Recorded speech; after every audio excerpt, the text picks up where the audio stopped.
दोस्तों 7 राज्यों की 13 विधानसभा सीटों पर हुए उपचुनाव में करारी हार का सामना करने वाली भारतीय जनता पार्टी और एनडीए को अब उत्तर प्रदेश में भी चुनाव में हार का सामना करना पड़ सकता है।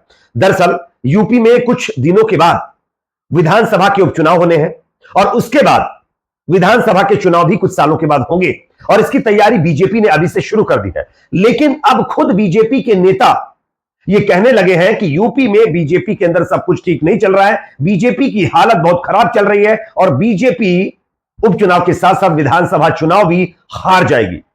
आगे इसका वीडियो भी हम आपको दिखाएंगे। साथ ही साथ इस बार के जो ये 13 सीटों के उपचुनाव हुए हैं कल, इसमें कुछ रिकॉर्ड्स भी बने हैं दोस्तों। एक रिकॉर्ड पश्चिम बंगाल के अंदर बना है और दूसरा उत्तराखंड के अंदर, इसकी भी जानकारी आपको देंगे। साथ ही साथ बीजेपी अयोध्या के बाद एक और धार्मिक स्थल वाली सीट हार गई है, शायद आपने नोटिस नहीं किया होगा, आगे हम आपको इसके बारे में भी बताएंगे। उससे पहले एक छोटी सी रिक्वेस्ट आपसे है दोस्तों, अगर ये वीडियो आपको पसंद आए तो इसको लाइक जरूर करिएगा। चैनल पर अगर आप नए हैं तो सब्सक्राइब करने के बाद बेल आइकन को जरूर प्रेस कर लीजिए। आप सब जानते होंगे कल किस तरीके से भारतीय जनता पार्टी को जबरदस्त झटका लगा, एनडीए को झटका लगा, जहां पर एनडीए ने 13 सीटों में से मात्र 2 सीटों पर जीत हासिल कर पाई है। और उसके तुरंत बाद बीजेपी के एक नेता ने, और वो भी बड़े नेता ने, यह बताया है कि यूपी के अंदर भी अब बीजेपी आने वाले उपचुनाव के साथ साथ विधानसभा चुनाव हार सकती है। पहले नेताजी का बयान सुन लीजिए, उसके बाद आगे इसकी चर्चा करें। जैसा कि मैं समझता हूं कि आज की डेट में जो स्थिति परिस्थिति है, जिस तरीके से पीडीए की बात चले और जिस तरीके से समाजवादी पार्टी ने व्यापक भ्रामक स्थिति आम जनमानस में पैदा कर रखी है, उस हिसाब से अगर मैं देखूं तो भारतीय जनता पार्टी की आज की डेट में हमारी स्थिति अच्छी नहीं है। स्थिति अच्छी हो सकती है, उसके लिए मैं समझता हूं केंद्रीय नेतृत्व को बड़े निर्णय लेने पड़ेंगे। केंद्रीय नेतृत्व को जो है कहीं न कहीं उत्तर प्रदेश के चुनाव पे पूरी तरीके से फोकस करना पड़ेगा। भारतीय जनता पार्टी के एक एक कार्यकर्ता को, एक एक जनप्रतिनिधि को मन से लगना पड़ेगा, तभी हम 27 में सरकार पुनः बना सकते हैं। नहीं तो आज की जो स्थिति है उस स्थिति के हिसाब से हमारी सरकार बहुत ही स्थिति खराब है। हमारी सरकार बनने की स्थिति आज के डेट में नहीं दिखाई पड़ रही है। तो जैसा कि दोस्तों आप लोगों ने बयान सुन लिया है, यहां पर बीजेपी के अंदर जो भगदड़, जो बगावत हो रही है यूपी में, उसके लिए इस नेता ने यह बयान दिया है। और बीजेपी विधायक रमेश मिश्रा हैं ये, इन्होंने साफ तौर पर एक बड़ा दावा करते हुए कहा है कि यूपी में बीजेपी की हालत बहुत खराब है, बीजेपी विधानसभा चुनाव हार जाएगी। अब सवाल यह खड़ा होता है कि दरअसल जो बीजेपी यूपी को अपना गढ़ मानती थी और उसको इतना कॉन्फिडेंट था कि वो यूपी जैसे स्टेट में चुनाव नहीं हार सकती, और लोकसभा चुनाव के नतीजे तो आप लोगों ने देखे होंगे, इंडिया गठबंधन को मैक्सिमम सीटें मिली और बीजेपी 32 से 34 सीटों पर सिमट कर रह गई है। लेकिन उसके बाद अब विधानसभा चुनाव और उपचुनाव भी हारने वाली है। इसके पीछे की वजह मैं आप लोगों को स्क्रीन पर एक वीडियो दिखाना चाहता हूं, वो है किस तरीके से लोगों को घर से बेघर किया जा रहा है। लोगों को पहली चीज तो उनका घर तोड़ दिया जा रहा है।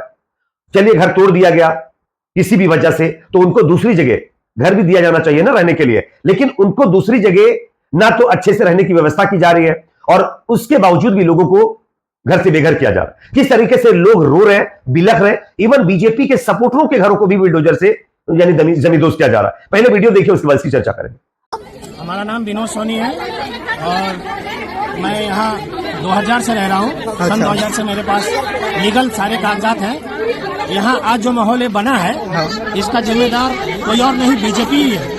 क्योंकि जो नगर आयुक्त, हम लोगों ने एक सेकंड क्योंकि इस समय जो बीसी हैं इंद्रमणि त्रिपाठी जी, उनके कार्यकाल में यहाँ पे सीवर लाइन का कार्य हुआ। ठीक, उस समय अगर ये कह देते सबसे कि ये कॉलोनी अवैध है या गिरेगी, तो ये आज दिन हम लोग को नहीं देखना पड़ता। बीजेपी सन 85 में खड़ा हुई थी, तब मैं 12 साल का था और तब 1 रुपए की रसीद काटता था बीजेपी की। तब से मैं कार्य करता हूँ बीजेपी का और तभी से मैं बीजेपी को सपोर्ट करता हूँ। आज बीजेपी ने हमको इनाम क्या दिया है, आज मैं 52 साल के हो गया हूँ। ठीक है, तो सरकार सारे विधायक बीजेपी के, सभासद बीजेपी के, मेयर बीजेपी के, सारे नेता बीजेपी के, उनको तब नहीं पता था कि ये कॉलोनी अवैध है या गिरेगी है? तो इन्होंने पहले क्या काम किया, सबको बढ़ावा दिया वोट और सीट के लिए। आज जब वो आसमान पे पहुंच गए हैं तो न कार्यकर्ता को अपना समझ रहे हैं और न अपने वोटर को समझ रहे हैं। आज इनके लिए हिंदू कोई बिरादरी नहीं रहा और न कोई जाति रहा। तो जैसा कि दोस्तों आप लोगों ने ये वीडियो देख लिया है, ये एक बीजेपी सपोर्टर का वीडियो है और वो खुद क्या कह रहा है आप लोगों ने उसके वीडियो में देख लिया। अब आप सोचिए, जो लोग पहले बिल्डोजर जब दूसरे लोगों के घरों पर चलता था वो जश्न मनाते थे, आज वो खुद रो रहे हैं, बिलख रहे हैं, कोई सुनने वाला नहीं है। इसी बीच उत्तर प्रदेश के अंदर जिस तरीके से लोगों के घरों को तोड़ा जा रहा है, जिसके चलते बीजेपी की हालत खस्ता होती जा रही है, उसका एक और वीडियो मैं आपको दिखाना चाहता हूं। यह वीडियो भी देख लीजिए। यहां पर भी बीजेपी सपोर्टर लोग ही हैं जो रो रहे हैं। खैर, हमारी हमदर्दी इनके साथ है और हम प्रशासन से रिक्वेस्ट भी करते हैं कि इनको इंसाफ मिलना चाहिए, लेकिन पहला वीडियो देखिए। बीजेपी जब से प्रधानमंत्री बने, हमारे घर में लोगों ने जो पटाखे छुड़ाए थे कि मतलब मोदी जी ने जीता, योगी की सरकार है, हिंदू की सरकार बन रही है। आप ऐसे नहीं पता हिंदुओं के ही ऊपर कहाँ ढा देंगे ये। आप खुद सोचिए, यहाँ पे खड़े होकर के आपने भी घर बनवाया होगा। अभी जो हम जा करके आपके घर को छीन लें, अभी आप पे क्या बीतेगी, आपको हमसे पूछने की जरूरत ही नहीं है। तो जैसा कि दोस्तों ये वीडियो भी आप लोगों ने देख लिया है, उत्तर प्रदेश के जो है एक जगह का वीडियो है जहां पर अभी बिल्डोजर फिलहाल चलाया जा रहा है अटपा नगर के बाद दूसरी जगह, और यहां पर भी जो लोग बीजेपी के जीतने पर पटाखे फोड़ते थे, बीजेपी को ये कहते थे कि ये हिंदुओं की सरकार है, आज वो खुद किस तरीके से रो रहे हैं ये आप लोगों ने वीडियो में देख लिया। और इन्हीं तमाम वजहों से आप बीजेपी की हालत उत्तर प्रदेश के अंदर खराब होती जा रही है। बाबा जी के खिलाफ नेताओं ने विद्रोह कर दिया है। खुद उत्तर प्रदेश के जो डिप्टी सीएम है, वो जब हाथरस वाला कांड हुआ था, वहां पर जब सीएम योगी घायलों से मिलने के लिए पहुंचे थे, तो वहां पर डिप्टी सीएम नहीं गए उनके साथ। डिप्टी सीएम ने बाद में अपना दौरा किया। इससे ही पता चलता है कि यूपी में बीजेपी की हालत क्या है। तो इन 13 सीटों के उपचुनाव के बाद बीजेपी अब यूपी के अंदर भी चुनाव हारने वाली, वो विधानसभा चुनाव भी हारेगी और उपचुनाव जो 10 सीटों पर होंगे वो भी हारने वाली है। अब आपको बताते हैं कि इन 13 सीटों पर जो कल हुए हैं उपचुनाव, इसमें जो नतीजे आए हैं, इसमें बंगाल और उत्तराखंड के अंदर 2 नए रिकॉर्ड बने।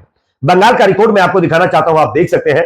एक 25 साल की टीएमसी कैंडिडेट मधुपूर्णा ठाकुर ने अपने निकटतम उम्मीदवार जो दूसरी पार्टी के थे, 50+ उनकी उम्र थी, उनको इन्होंने चुनाव हरा दिया है। और अभी तक के इतिहास में यह पहला मौका है जब किसी राज्य के अंदर विधानसभा चुनाव में 25 साल की सबसे युवा कैंडिडेट चुनाव जीती है।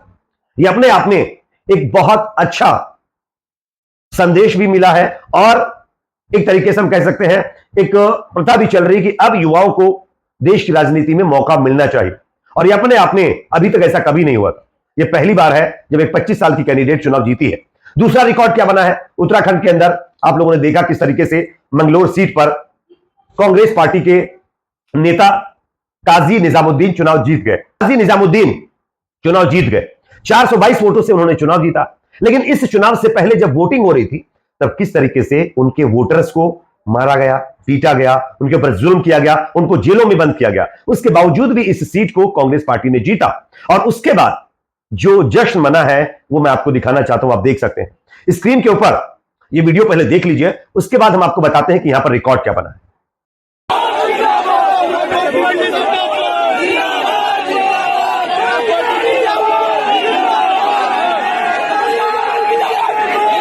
जैसा कि दोस्तों इस वीडियो को भी आप लोगों ने देख लिया है। ये वीडियो काजी निजामुद्दीन जो उत्तराखंड के मैंगलोर सीट से चुनाव जीते हैं, उनकी जीत का जश्न है। यहां पर लोग नारे लगा रहे, लोगों के अंदर खुशी है, क्योंकि यहां पर लोगों के ऊपर जुल्म किया गया, ज्यादती की गई। आरोप तो यहां तक लगा कि प्रशासन मनमानी ढंग से बीजेपी के कैंडिडेट को चुनाव जितवाना चाहता है, और उसके बावजूद भी बीजेपी यहां से चुनाव नहीं जीती। यह एक बहुत बड़ा रिकॉर्ड अभी तक के तरीके से उपचुनाव में देखने को मिला है।